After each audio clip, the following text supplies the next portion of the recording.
All viewers and welcome to instant biology by doctor नीला।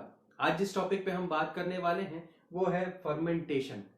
हम लोगों ने ऑलरेडी बायो प्रोसेस इंजीनियरिंग की lecture series start कर दी है, उसमें कई सारे वीडियोस बना भी रखे हैं। लास्ट टर्म पे हम लोगों ने एडवांटेजेस देख ली थी कंटिन्यूअस कल्चर की और बैच कल्चर ये भी देख लिया था, और अब हम लोग फर्मेंटर्स की तरफ बढ़ने वाले हैं। अलग अलग फर्मेंटर्स के बारे में बात करेंगे, लेकिन उससे पहले हमें ये क्लियर होना चाहिए कि फर्मेंटेशन प्रोसेस जो है ये क्या होता है और ये किस तरीके से काम करता है।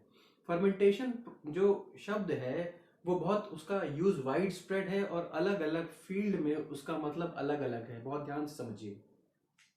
अगर हम लोग बायोकेमिस्ट्री की बात करें, बायोकेमिस्ट्री में इस फर्मेंटेशन टर्म का यूज बड़ा स्पेसिफिक है और बड़े स्ट्रिक्ट वे में इसका यूज होता है।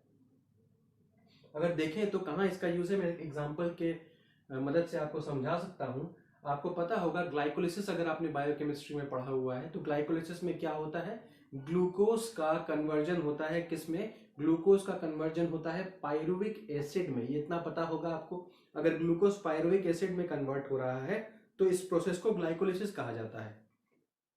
पर इसके बाद ये पायरुविक एसिड का क्या हो रहा है ये डिपेंड करता है कि उस प्रोसेस के अंदर ऑक्सीजन प्रेजेंट है कि नहीं।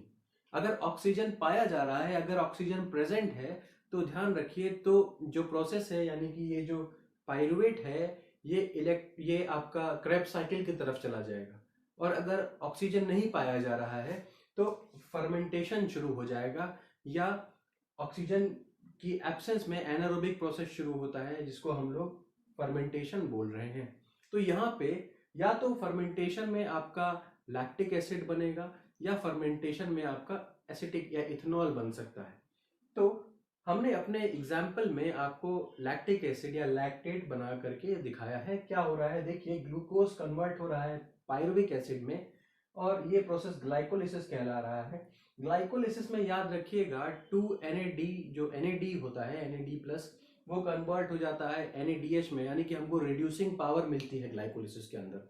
बट ये रिड्यूसिंग पावर क्योंकि NADH के फॉर्म में हमें मिल गई है और हमें वापस NAD+ चाहिए क्योंकि दोबारा हमें ये प्रोसेस कंप्लीट करवाना है, तो या तो हम अपने क्रेब्स साइकिल की तरफ जाएं तो वहां से हमें वापस और NADH मिल सकता है। बट क्योंकि ऑक्सीजन प्रेजेंट नहीं है मीडियम में, तो इसीलिए क्या मुसीबत है कि हमें कोई और तरीका यूज करना पड़ेगा जहां पे हमें फ्री NAD+ मिल जाए, जिस प्रोसेस में हमें फ्री NAD+ मिल जाए। तो वो प्रोसेस वो क्या है, वो फर्मेंटेशन है। देखिए पायरुवेट को हम लोगों ने लैक्टेट के अंदर, लैक्टिक एसिड के अंदर कन्वर्ट कर दिया है। एंजाइम यूज हुआ लैक्टेट डिहाइड्रोजिनेस और NADH जो है वो यूटिलाइज हो जाता है और कन्वर्ट होता है NAD+ में। तो ये तो बायोकेमिस्ट्री की बात हो गई। बायोकेमिस्ट्री में क्या है, anaerobic catabolism of organic compound to obtain energy. ये ग्लूकोज या पायरुविक एसिड आपका ऑर्गेनिक कंपाउंड है, इसको हम लोग कैटाबोलाइज कर रहे हैं या तोड़ रहे हैं फर्दर छोटी चीजों में, यानी कि इसको तोड़ दिया हमने लैक्टिक एसिड में एनर्जी के वजह से, क्योंकि हम वापस क्रेब्स साइकिल की तरफ नहीं जा सकते, ऑक्सीजन प्रेजेंट नहीं है तो एनर्जी चाहिए। जाहिर सी बात है यहाँ से एनर्जी हमें कम मिलेगी as compare to Krebs cycle वाले प्रोसेस में, बट हाँ कुछ मिलेगी। ठीक, ये क्लियर हो गया। अब ये क्या है, बेसिकली एक ऑर्गेनिक कंपाउंड ही यहाँ पे इलेक्ट्रॉन डोनर की तरह भी काम कर रहा है और टर्मिनल इलेक्ट्रॉन एक्सेप्टर की तरह भी काम कर रहा है।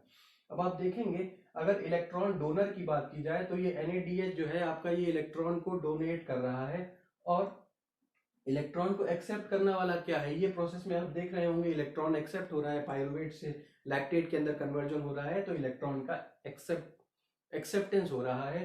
तो ये प्रोसेस आपका फर्मेंटेशन कहलाता है बायोकेमिस्ट्री में। ठीक है, तो कंफ्यूज होने की जरूरत नहीं है कि अगर फर्मेंटेशन दिया हुआ है तो उसका मतलब क्या है, बायोकेमिस्ट्री में उसका मतलब दूसरा है।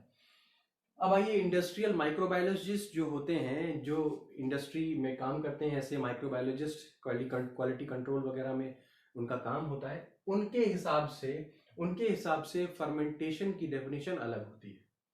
तो ये क्या है, एरोबिक या एनारोबिक प्रोसेस हो सकता है। अगर आप बायोकेमिस्ट्री में जाएं तो वो प्योरली एनारोबिक प्रोसेस है, लेकिन इंडस्ट्रियल माइक्रोबायोलॉजिस्ट की नजर से देखें तो ये प्रोसेस एरोबिक भी हो सकता है और एनारोबिक भी हो सकता है। और produce the product by the culture of micro organisms, यहाँ पे हमें माइक्रो ऑर्गेनिजम्स का कल्चर करना होता है जिससे हमें डिजायर्ड प्रोडक्ट मिलेगा। और ये जो प्रोसेस होगा it can be aerobic as well as anaerobic, so it is not like the fermentation in biochemistry where the process is strictly anaerobic.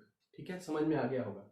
अब आइए, बायोरिएक्टर को ही कई बार सिनोनिमस होता है बायोरिएक्टर फर्मेंटर के तरह। बायोरिएक्टर को ही फर्मेंटर बोला जाता है, फर्मेंटर को ही बायोरिएक्टर कई बार बोल दिया जाता है। लेकिन एक अगर हम लोग लिटरल मीनिंग में जाएं, अगर हम लोग डीप में जाएं, तो सभी bioreactors, not all bioreactors are fermenters, सभी बायोरिएक्टर्स जो हैं वो फर्मेंटर नहीं होते। तो अब हमें समझना चाहिए कि सभी बायोरिएक्टर्स को फर्मेंटर क्यों नहीं कहा जाता। बायोरिएक्टर की अगर स्ट्रिक्टली बात की जाए तो वो एक ऐसा अपैरेटस है, ऐसा वेसल है जिसमें बायोकेमिकल रिएक्शन परफॉर्म होती है। ठीक है, जिसमें बायोकेमिकल रिएक्शंस परफॉर्म होती हैं, ऐसे वेसल को या ऐसे अपैरेटस को हम लोग बायोरिएक्टर कहते हैं। और ये जो बायोरिएक्टर है इसमें ऑर्गेनिज्म का भी यूज किया जा सकता है या बायोकेमिकली एक्टिव सब्सट्रेट का भी, बायोकेमिकली एक्टिव सब्सटेंस का भी यूज किया जा सकता है। ध्यान से समझिएगा, जरूरी नहीं है कि ऑर्गेनिज्म, लिविंग ऑर्गेनिज्म का ही यूज हो, ऑर्गेनिज्म भी यूज किया जा सकता है और बायोकेमिकली एक्टिव सब्सटेंसेस भी यूज किए जा सकते हैं, तो दोनों ही यूज किया जा सकता है। ठीक, ये क्लियर हुआ होगा।